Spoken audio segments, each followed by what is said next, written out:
잠시 에베소 말씀을 쉬고 우리 함께 오직 씨에 달려있다라는 제목으로 이 마가복음의 말씀을 함께 묵상해 보겠습니다. 여러분, 복음서 있죠? 마태, 마가, 누가, 요한복음. 이 복음서에서 예수님이 가르치시는 주제를 보면 자신이 온 이유나 아니면 예수님 자신이 선포하시고 싶은 어떤 장소가 있는데 그걸 우리는 하나님 나라라고 부릅니다. 이 하나님 나라를 많이 가르치세요.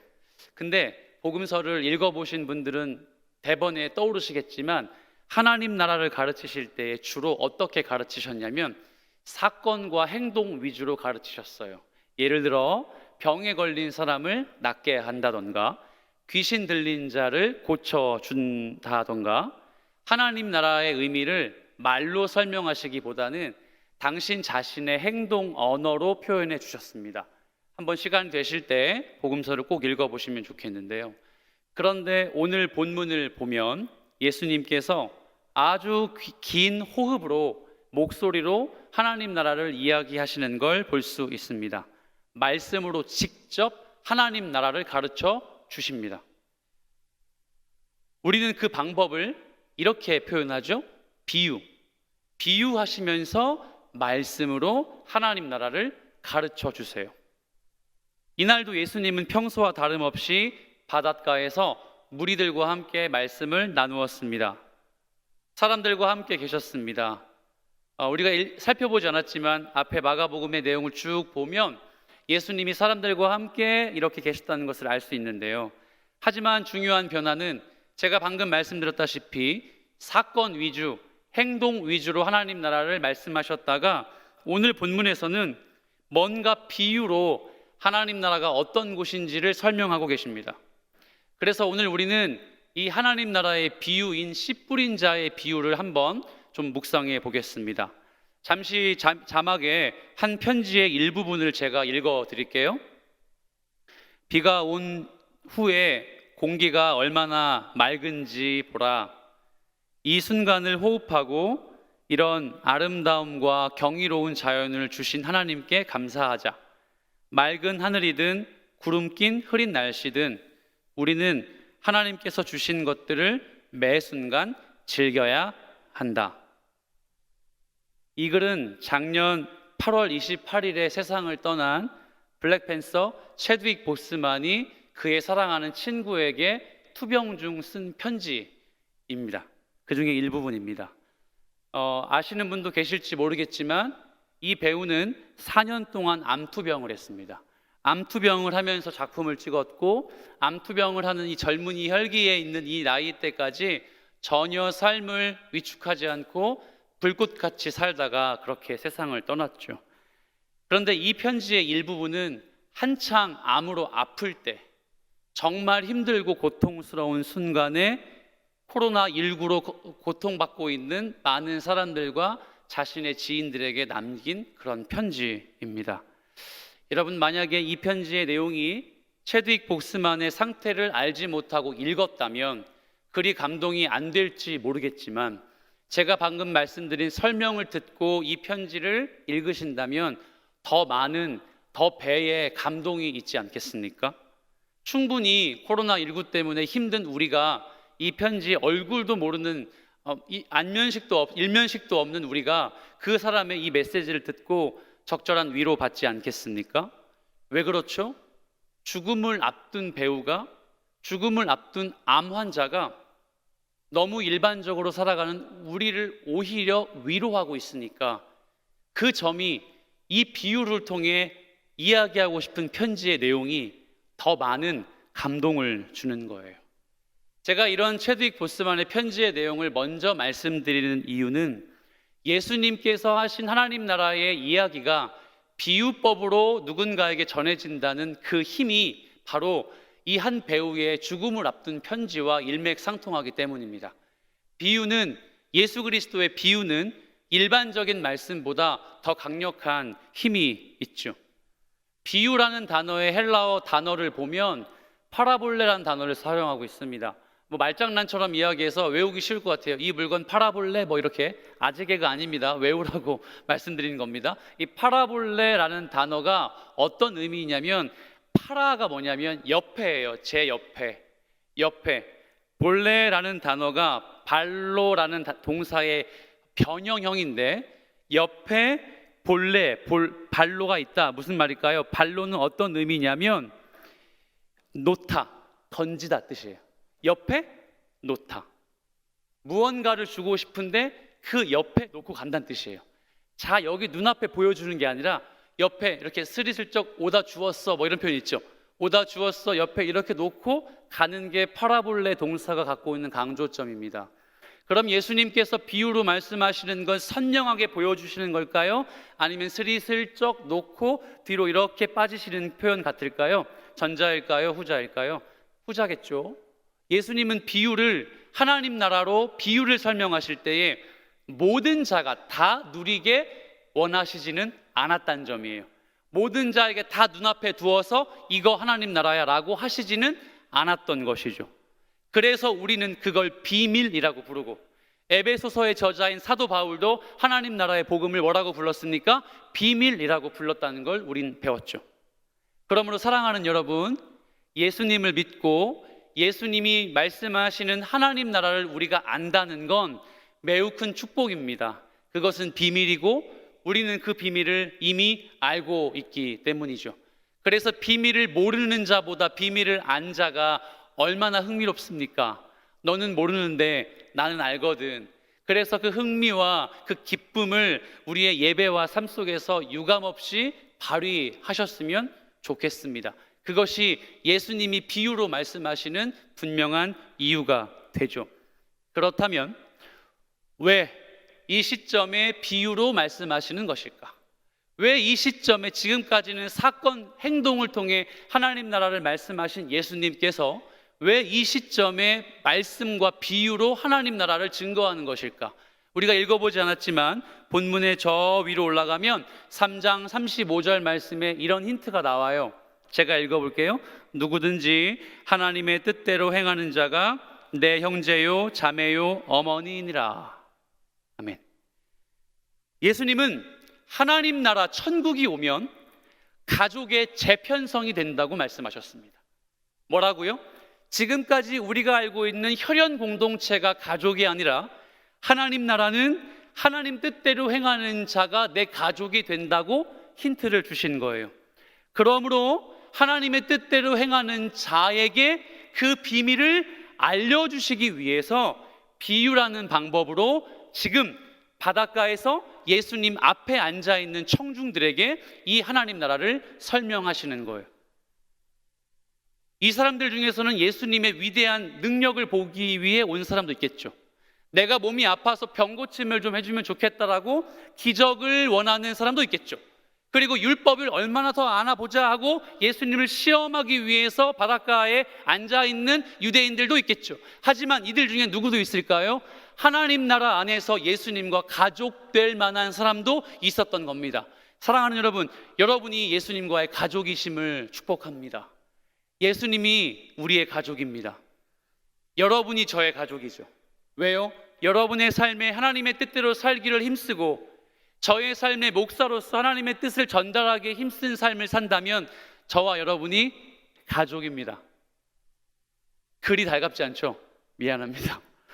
저는 행복한데 여러분, 우리가 가족이란 사실을 기뻐하시길 바랍니다. 그런데 그 행동 언어가 끝나고 첫 번째 하는 비유가 뭐냐?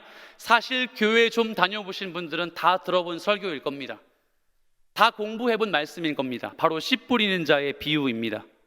우리는 이 스토리에 대해서 참 많이 들었습니다. 혹 교회에 오신 지 얼마 안 되신 분에게는 양해를 구합니다. 너무 쉽게 말씀을 드려서. 씨 뿌리는 자의 비유는 사실 교회 다니신 분들은 대부분 알고 있는 그런 스토리이죠. 한 사람이 씨를 뿌리러 나가서 그 씨를 뿌리게 되었습니다. 뿌리게 되었는데 어디에 그 씨가 떨어졌다고 나와 있냐면 길가, 흙, 그리고 흙으로 둘러싸인 돌짝밭이라고, 돌밥, 그리고 가시떨기입니다. 이 세 가지의 땅에 씨가 떨어졌고 그 땅에 떨어진 씨들은 무엇을 맺지 못했을까요? 결실을 맺지 못했고 네 번째 땅이었던 옥토, 준비된 땅에 떨어졌더니 거기에 씨가 열매를 맺었다, 결실을 맺었다 이렇게 설명합니다. 그래서 오늘 잠깐 우리는 이 총 4가지의 씨가 뿌려진 땅의 상태를 보면서 마치 우리가 어느 땅의 상태와 같은지 고민할 수 있을 것 같습니다. 뭐라고요? 혹시 여러분 이렇게 설교 들어보신 적 없습니까? 나는 지금 길가에 있는 상태여서 내가 빨리 변하고 변신해서 옥토가 되어야 씨를 받아들일 수 있다. 나는 지금 길가 돌짝밭 혹은 가시떨기와 같아서 나는 지금 옥토가 되지 않아서 하나님의 말씀을 받지 못하는 무익한 존재야 라고 말입니다. 그래서 개중에 어떤 사역자들은, 어떤 선생님들은 이렇게 이야기하죠. 당장 길가에 떠나서 옥토가 되라고. 네가 옥토의 신앙을 갖고 있으면 반드시 하나님의 말씀을 받아들일 수 있다고 그렇게 혹 배우셨을지 모르겠습니다. 한번 고민해 볼까요? 물론 정답은 아니지만 나는 과연 돌밭일까? 나는 과연 가시떨기의 상태는 아닐까? 그래서 내가 말씀의 은혜를 못 받는 건 아닐까? 그런데 여러분, 말씀은 우리에게 그런 뉘앙스로 설명해 주지 않습니다. 혹시 성경을 보시면, 성경을 갖고 오신 분은 아시겠지만 예수님의 직접 화법은 아주 노란색이나 붉은색 폰트로 그렇게 달라 있죠. 그렇죠? 검정색 글씨로 있다가 예수님이 직접 말씀하실 때에는 누런 글씨로 나오죠. 붉은색 글씨로 나와요. 그렇다면 오늘 본문에서 그건 3절부터 시작입니다. 자, 3절부터 시작하는 첫 단어가 뭐냐면 이런 표현이죠. 그 듣기 평가 때 많이 나왔던 listen carefully 이거예요. 들으라. 아주 잘 들어라. 그런데 더 흥미로운 사실은 첫 번째 단어가 들으라 뿐만 아니라 마지막 9절의 단어도 listen carefully예요. 들으라. 그러니까 들으라 라고 시작하고 들으라 라고 마치고 있는 한 단락의 본문이라는 걸 지금 여러분에게 말씀드리고 싶은 거예요. 이렇게 처음과 마지막에 동일한 들어줘, 들으라 라고 하고 강조하고 있는 건 반드시 그냥 넘길 수가 없겠죠. 중요한 의미가 있습니다. 바로 하나님의 말씀입니다. 사랑하는 여러분, 씨 뿌리는 자의 비유는 하나님의 말씀을 강조하는 본문입니다. 잘 기억하십시오. 씨 뿌리는 자의 비유는 하나님 나라의 말씀, 하나님의 말씀이 우리에게 온다는 사실을 강조하고 싶은 예수님의 비유이지 내 마음의 준비 상태를 이야기하는 본문이 아니에요. 내 영적 상태를 체크하고 싶은 본문이 아닙니다. 혹은 내가 좀 신분 상승하고 마음 상태가 높아져야 하나님의 말씀을 받을 수 있다고 나 중심으로 해석해야 되는 말씀이 아닙니다. 이건요, 하나님의 말씀을 강조하고 싶은 예수님의 비유입니다. 왜요? 로마서 3장에 보면 우리를 대변해주는 너무 무서운 말씀이 있지 않습니까? 3장 10절과 11절 말씀을 우리 화면을 보시며 여러분이 한번 읽어주십시오. 시작. 기록된 바 의인은 없나니 하나도 없으며 깨닫는 자도 없고 하나님을 찾는 자도 없고. 아멘. 성경은 이야기합니다. 우리의 상태는 일괄적으로 모두가 다 의인이 아니다. 하나님의 말씀을 받아들일 수 있는 그렇게 디자인된 사람이다? 아니다? 아니다. 신앙적으로 뛰어난 사람이거나 목사나 교리적으로 아주 많이 알고 있는 사람일지라도 그도 역시 그것과 전혀 상관없고 모르는 사람과 마찬가지로 의인이 아니다. 하나님의 말씀을 알아들을 수 있는 존재가 되지 못한다라는 걸 이야기합니다. 우리에게 선한 것이 한 개도 없다. 그렇죠. 그래서 우리의 이 내면, 우리의 이 상태를 감안하면 하나님의 말씀을 받아들이고 수용할 수 있는 상태가 아니라 그냥 부인하고 싶고, 아우 저 설교 좀 짧았으면 좋겠다 싶고, 하나님의 말씀 큐티는 좀 안 하고 싶은데 왜 이렇게 강조하실까 싶고, 성경을 읽으면 10분 만에 잠이 오고, 말씀을 어떻게든 좀 피하고 싶은 것이 저나 여러분의 동일한 신앙의 상태라고, 아니 신앙의 상태가 아니겠죠, 존재의 상태라고 이야기합니다. 그렇다면 이 전제를 가지고 씨 뿌리는 자의 비유를 깊이 한번 들어가 볼까요? 여러분 본문을 보시면 몇 가지의 땅이 나옵니까? 네, 결실을 맺지 못하는 3가지의 땅과 결실을 맺는 1가지의 땅이 나옵니다. 그걸 우리는 좋은 땅 혹은 옛날 성경에 보면 옥토라고 부릅니다. 그래서 우리는 이 본문을 보면서 이렇게 오해합니다. 내가 지금 돌밭인데, 내가 지금 길가인데, 내가 지금 가시떨기인데 얼른 빨리 좋은 땅이 되어야 말씀을 잘 받을 수 있겠다고 말이죠. 이거 제거해야, 이거 바꿔야 하나님의 사람으로 거듭날 수 있겠다고 그렇게 오해한다는 말입니다. 하지만 여러분, 자 이제 본론으로 들어가 보죠. 땅이 스스로 바꿀 수 있습니까? 여러분이 만약 주인을 기다리는 아주 건강한 밭이라면 여러분 스스로 그렇게 I am 그루트라고 하는 그 나무가 자기가 생명체가 돼서 자기 존재를 바꾸는 것처럼, 혹시 여러분 밭이 땅이 스스로 바뀝니까? 아니요. 밭과 땅은 철저하게 누구의 컨트롤을 받죠? 농부의 컨트롤을 받아요. 농부가 뿌리는 씨를 통해서 자기 자신의 상태를 알 수 있어요. 지금 여러분에게 너는 지금 길가야, 너는 지금 옥토야 라고 정의할 수 없다는 사실은 그 밭과 땅의 존재는 반드시 씨를 뿌리는 농부에게 달려있고 그 씨에 달려있다는 사실 때문입니다. 밭은, 땅은, 노는 반드시 농부만 기경할 수 있습니다. 그 땅의 주인만 그 밭을 기경할 수 있습니다. 씨를 뿌리는 사람만이 그 땅을 기경할 수 있다는 말이에요. 내가 스스로 밭이, 땅이 나 스스로를 바꿀 수 없다는 말입니다. 당시의 팔레스타인 고대의 이 아시아의 세계를 보면 우리가 알고 있는 농사법과 괴리감이 진짜 많았어요. 왜냐하면 당시에 이 근동이라고 하죠. 고대의 근동의 세계를 보면 농사를 짓기 위해서 먼저 씨를 뿌립니다. 근데 우리는 어떻죠? 밭을 겨울 내내 밭을 두었다가 농사를 짓게 되면 다시 그 밭을 엎죠. 골고루 엎고 비료도 뿌리고 씨를 뿌리기 전에 단단하게 건강하게 그 밭을, 땅을 먼저 기경합니다. 하지만 팔레스타인 사람들은 씨를 먼저 뿌리고 먼저 뿌린 후에 그 씨의 상태가 결실을 맺는지를 그 땅의 유무를 알게 되었다고 이야기합니다. 그래서 길가나 돌밭 그리고 가시떨기라 할지라도 그냥 뭐예요? 먼저 선 뿌리는 거예요. 먼저 뿌려서 그 땅이 어떤 상태인지를 알 수 있다는 것이죠. 그러므로 여러분, 이 씨 뿌리는 자의 비유의 진짜 의미는 뭘까요?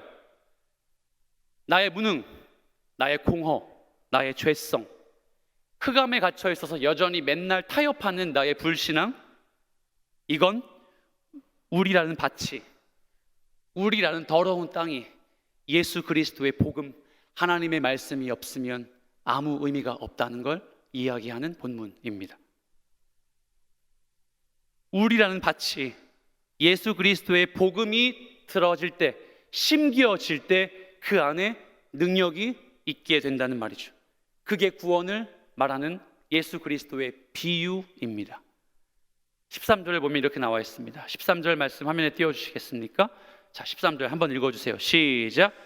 또 이르시되 너희가 이 비유를 알지 못할진대 어떻게 모든 비유를 알겠느냐.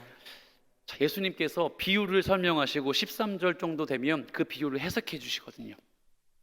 좀 자존심 상하는 말처럼 들릴 것 같아요. 제자들이, 야 너희들 이 비유를 알지 못하면 내가 지금까지 3년 공생애 동안 말하는 모든 천국의 비유는 알 수 있어 없어? 없어. 그 말은 무슨 뜻일까요? 이 비유가 비유 중에 비유고 가장 스테디한 비유이며 가장 일반적으로 누구나 캐치할 수 있는 하나님 나라의 비유다. 그러므로 예수 믿고 제자가 되기로 결정한 사람이라면 이 비유 모를 리가 없다는 거예요. 사랑하는 여러분, 씨 뿌리는 자의 비유는 가장 기본적인 우리가 얻은 하나님 나라, 천국 복음이 무엇인지를 깊이 쉽게 가르쳐 줍니다. 바로 13절의 뉘앙스는 모든 비유들 중에 씨 뿌리는 사람의 비유가 가장 쉬운 비유란 말이에요. 그런데 저는 이 비유를 얼마 전에 깨닫게 되었습니다. 늘 열심을 냈어요. 나는 지금 가시밭이니까, 나는 지금 가시떨기니까 내가 정말 힘내고 고생하고 열심히 사역을 더 감당해서 성경 많이 읽어서 뭐가 되어야 된다? 옥토가 되어야 된다고 그렇게 저 자신을 오해했습니다. 혹시 여러분은 어떠십니까? 여러분, 누군가에게는 여러분이 길가일 겁니다. 누군가에게는 여러분이 돌짝밭일 것이고, 누군가에게 여러분은 가시떨기입니다. 하지만 길가와 돌밭과 가시떨기가 신앙의 레벨을 결정하는 것이 아니라, 하나님의 말씀이 없으면 우린 그저 열매를 맺을 수 없고 결실을 거둘 수 없는 무능하고 무익한 존재라는 것을 이 말씀을 통해 하나님 앞에 고백할 수 있어야 된다는 말이에요. 우리가 너무 쉽게 찬양하는 가사처럼 주님 나에게 아무것도 없습니다, 주님 저에게 선한 것도 없습니다 라고 하는 그 표현이 이 본문의 진짜 의미 속에 들어가 있다는 말입니다. 조금 더 깊이 들어가 보겠습니다. 첫 번째 4절, 뿌릴새 덜어는 길가에 떨어짐에 새들이 와서 먹어버렸고. 첫째로 씨가 길가에 뿌려졌죠. 이곳에 씨가 떨어졌다는 것은 무슨 말일까요? 씨가 그냥 노출되어 있으니까 새들이 보기에 내 먹잇감이라고 생각해서 그렇게 새들이 씨를 먹었다는 말이겠죠. 그런데 15절을 보면 이 새를 가리켜 뭐라고 부르냐면, 우리가 지난 시간에 배웠던 사단이라고 이야기해요. 마귀라고 이야기합니다. 그럼 무슨 말일까요? 내가 하나님의 말씀이 없이는 공중의 권세 잡은 자의 컨트롤 속에 포함될 수밖에 없다는 그 우리의 무능을 표현하는 말이에요. 그러므로 사랑하는 여러분, 지나치시며 듣지 마시고 엄중하게 기억해 주십시오. 우리요, 하나님 말씀 없이는 절대 살 수 없습니다. 예수님이 선택하신 주의 백성들은요, 그분은 절대 우리를 거두어 가시지 않기 때문에요, 우리가 거절할 능력도 없고 거절할 자격도 없는 거예요. 그래서 여러분, 우리는요, 그 우리에게 주입된 하나님의 말씀의 힘으로 살아갈 수밖에 없다는 거예요. 그래서 혹시 지금 내가 길가와 같은 인생인데 하나님의 말씀이 없는데 혹 평안하십니까? 혹 괜찮으십니까? 그렇다면 이 말씀에 우리 한번 좀 깊이 귀를 기울여 주십시오. 하나님은 우리에게 이야기합니다. 진정한 평안과 결실을 맺을 수 있는 인생의 유일한 비결은 하나님의 말씀, 텍스트, 우리가 알고 있는 그 성경밖에 없다고 이야기하죠.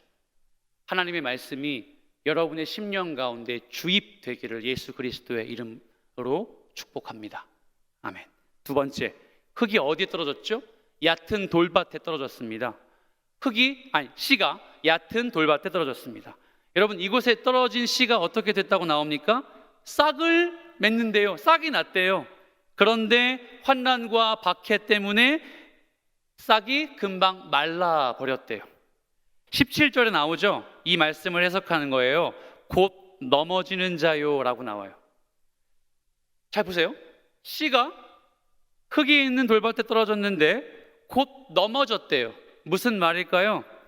하나님의 말씀이 나에게 왔는데 이거 분명 나의 삶의 진리가 되는 거 분명한데 내 스스로 거절한다는 뜻입니다. 목사님, 그게 가능한가요? 그렇죠. 하나님이 우리에게 말씀을 들을 수 있는 마음도 주셨고 말씀을 거절할 수 있는 능력도 주신 거예요. 그래서 성령을 회방하는 죄라고 들어보셨습니까? 모든 죄가 사함을 얻지만 구원을 주시기 위해 노력하시는 하나님의 열심을 거절하는 성령 회방죄는 절대 천국에 들어갈 수 없다고 이야기해요. 그럼 우리에게 주어진 숙제는 무엇일까요? 하나님의 말씀이 진리이고 내 속에 들어왔는데 내가 스스로 거부하면 됩니까? 안 됩니까? 안 된다는 표현이겠죠. 그러므로 여러분, 두 번째, 흙이 있는 돌밭에 나에게 말씀이 찾아올 때, 거절할 수 없고 저항할 수 없는 그 은혜가 나에게 찾아올 때 믿음으로 반응하셔서 예수의 제자가 되고 하나님의 자녀가 되기를 기억하십시오. 그래서 이 말은 내 단단한 자아를, 세상과 타협한 내 자아를 거절할 수 없다, 포기할 수 없다, 내 자아를 포기할 수 없다는 뜻과 같습니다. 그래서 세상이 하나님보다 크다, 내게 주어진 지금의 환경이 성일교회 본당에 나와 예배 드리는 것보다 더 크다, 그래서 그걸 내가 절대로 포기할 수 없다.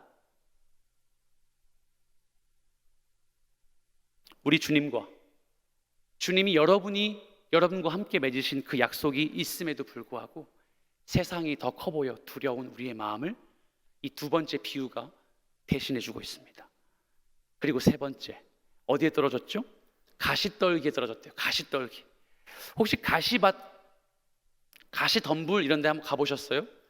어렸을 적 제가 좀 못나게 살아서 그 서리를 좀 했습니다. 중학교 때 시골에 있었기 때문에 가다 보면 복숭아가 있었고요.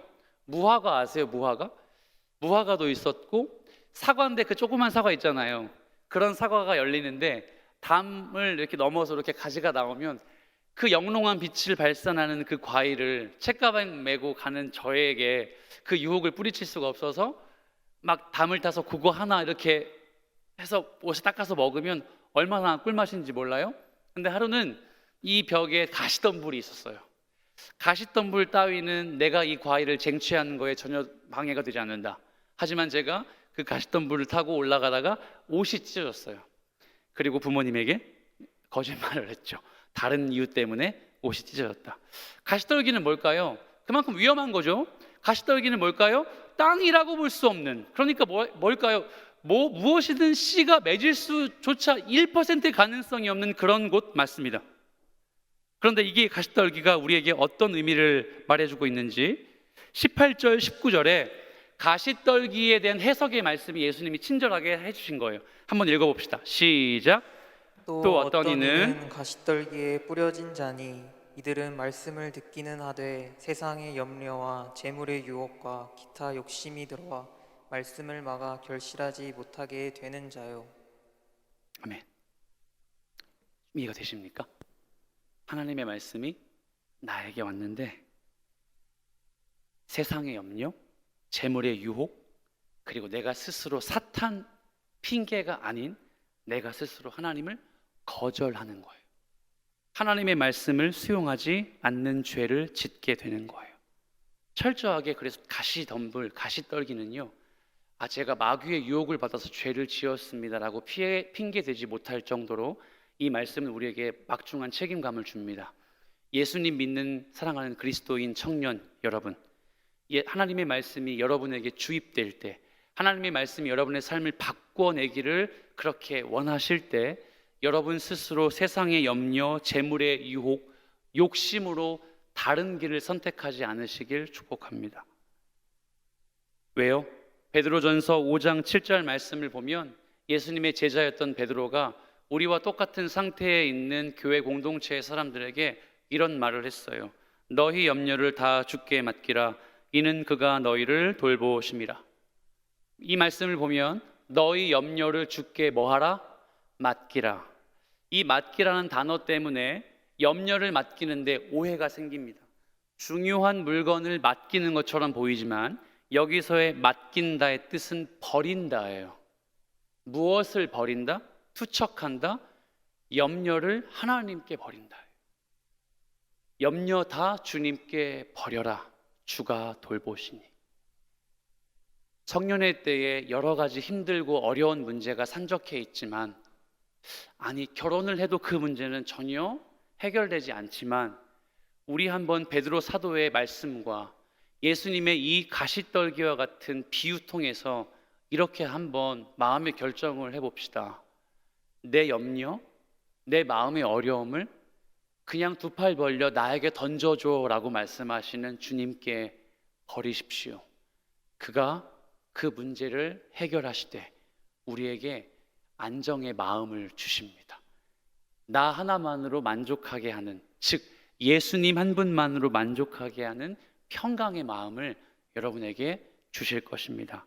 부디 청년의 때의 삶의 문제가 해결되지 않고 해결되면 또 새로운 문제가 여러분의 눈앞에 있을지라도 베드로 사도의 말씀을 기억하며 염려와 걱정과 세상의 욕심을 하나님께 버리는 여러분 되길 축복합니다.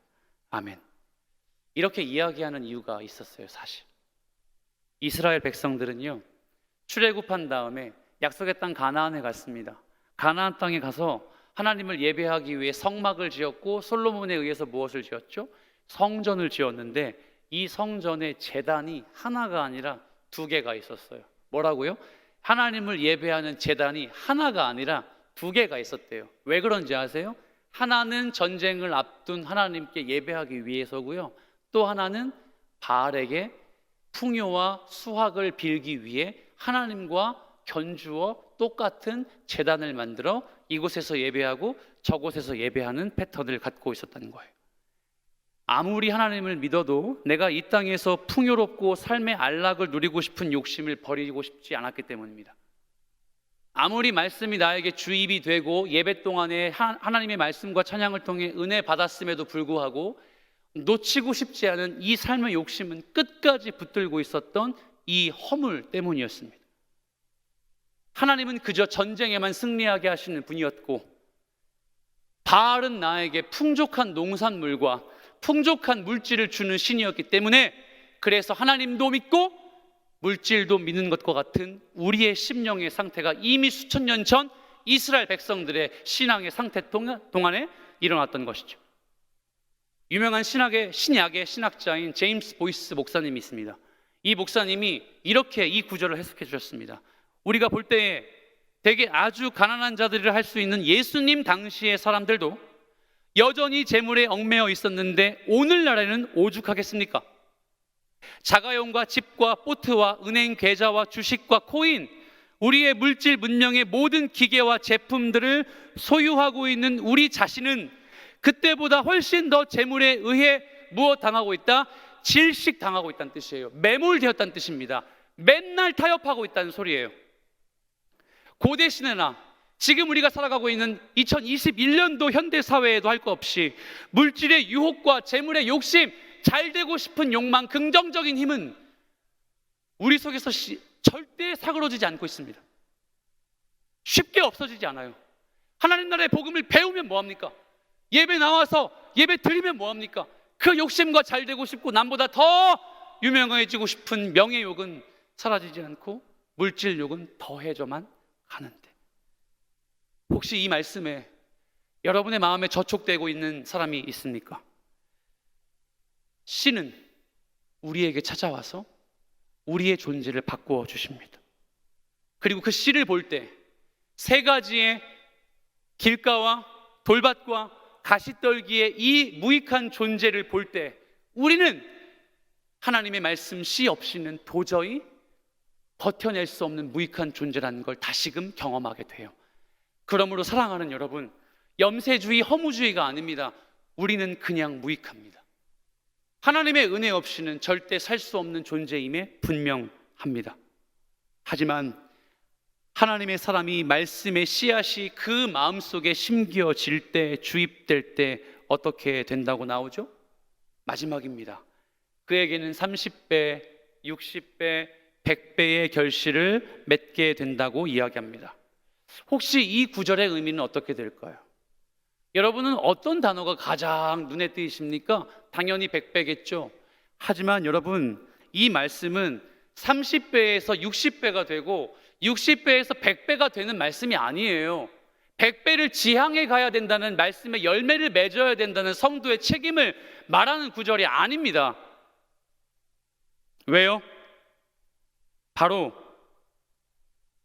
씨앗이 밭에 뿌려질 때에 이 씨앗이 복수이기 때문이에요. 기억하세요. 이 씨앗은 단수가 아닙니다. 복수로 뿌려집니다. 그러면 어떤 뉘앙스를 갖고 있을까요? 하나님은 계속 우리에게 말씀을 주입하시는 거예요. 그리고 또 하나 무엇을 유추할 수 있을까요? 여러분입니다. 말씀의 사람인 우리가 또 누군가에게 찾아가 그 말씀을 전할 수 있는 거예요. 그러면 하나님께서 나의 마음에 주신 그 말씀이 30배라면 추하고, 내가 은혜 받아서 저 멀리 있는 형제에게 말씀을 전했을 때 100배가 나오면 귀합니까? 아닙니다. 말씀이 열매가 맺는 건 하나님의 마음이고 씨 뿌리는 농부의 주관이기 때문에 30배가 될지 60배가 될지 100배가 될지 알 수 없다. 하지만 씨는 반드시 뿌려줘야 된다. 우리와 같은 무익한 존재에게 씨는 반드시 영혼에게 주입되어야 한다. 좋은 땅에 씨를 뿌려 나간 사람이 좋은 땅을 확인하고 씨를 뿌린 것이 아니라 그 땅에 씨를 뿌려 매우 빈번하고 포기하지 않고 뿌린 결과물이 바로 좋은 땅이라는 사실을 알게 되었다는 이 말씀의 진짜 의미, 바로 이것입니다. 그러므로 사랑하는 여러분, 우리가 옥토가 될 때까지 하나님은 절대 말씀의 능력을 포기하지 않으십니다. 우리가 정말 주님 기뻐하시는 예수의 제자의 삶을 살 때까지 하나님은 말씀을 거두지 않으시고, 이 강단에서 여러분 개인의 성경 연구의 시간에서 혹은 큐티와 성경대학과 통독과 하나님의 말씀을 직간접적으로 누릴 수 있는 그 시간에서 반드시 주입하실 겁니다. 그러면 이 말씀의 당락은 무엇일까요? 이 말씀의 최종적인 목적은 무엇일까요? 너도 가서 그 씨를 뿌려라. 사랑하는 허그의 제자 여러분, 믿음의 권속 공동체 여러분, 여러분께서 주님의 말씀을 주입당한 은혜의 사람이라면 여러분만 그렇게 갖고 계시지 마십시오. 그리고 그 말씀을 내 동역자와 믿음이 없어 보이는 귀한 영혼에게 다가가 그 말씀을 가르치고 섬기며 그것이 100배가 되든 60배가 되든 30배가 되든 뭐라고요? 그 열매 반드시 보십시오. 사람들은 이렇게 이야기합니다. 야, 효범아, 너는 왜 그렇게 청년 사역만 하니? 이제 좀 교구를 하고 혹은 담임 나갈 준비해야 된다고 이야기합니다. 제가 이렇게 여러분에게 진솔하게 표현하는 데에는 한 가지 제 마음에 진심이 있기 때문입니다. 제가 사역을 시작한 그때 한 목사님으로부터 배운 말씀의 진짜 의미를 알게 된 이후부터 저는 이 사역을 멈출 수 없다고 주님 앞에 결심했습니다. 한 영혼이 돌아오는 것을 보며 기뻐하는 기쁨은 그 어떤 네 삶에 죽을 때까지 겪는 그 기쁨보다 더할 것이다. 그런데 제가 12년간 청년 사역을 하며 청년들의 믿음이 생기는 모습을 보고 오늘 말씀과 같이 그 길가와 가시떨기 돌밭과 같은 우리의 무익함 속에 세상에 하나님의 말씀이 그 가운데 들어가 이 사람의 인생이 바뀌는 것을 보며 하나님, 제가 젊은이들을 위해, 청년들을 위해 열심히 헌신하겠습니다. 피할 수 없는 그 확신을 갖게 하시더라고요. 전 여러분에게 권합니다. 그 기쁨 여러분도 누리십시오. 여러분의 헌신과 여러분의 말씀의 가르침과 섬김이 가능해질 때 여러분을 통해 누군가가 말씀의 사람이 되어 100배, 60배, 30배의 말씀의 힘을, 열매를 얻게 될 것입니다. 그 은혜 결단하시는 여러분 되시길 살아계신 예수 그리스도의 이름으로 축복합니다. 아멘.